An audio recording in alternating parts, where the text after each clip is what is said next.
have insisted that the reform of the UN is no longer about if, but it is when, and that when is now. Because unless and until we reform the UN, it will continue to remain undemocratic, unrepresentative, and not fit for purpose.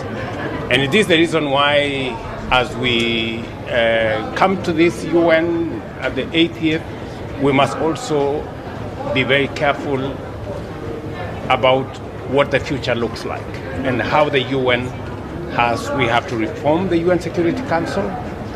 Africa and our 1.4 billion people must have voice, must be represented. We must reform the international financial architecture so that it represents more, it becomes more representative. We have greater voice, we have greater say, we have greater representation, so that we can deal with the challenges of the world in a manner that respects the views and perspectives of everybody. I've come here today to offer the hand of American leadership and friendship to any nation in this assembly that is willing to join us in forging a safer, more prosperous world. And it's a world that we'll be much happier with. A dramatically better future is within our reach. But to get there, we must reject the failed approaches of the past and work together to confront some of the greatest threats in history. The United Nations is more than a meeting place.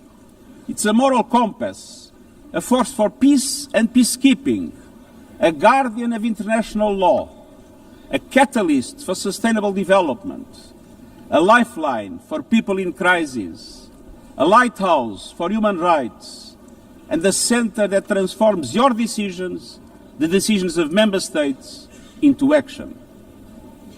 80 years on, we confront again the question our founders faced, only more urgent, more intertwined, more unforgiving.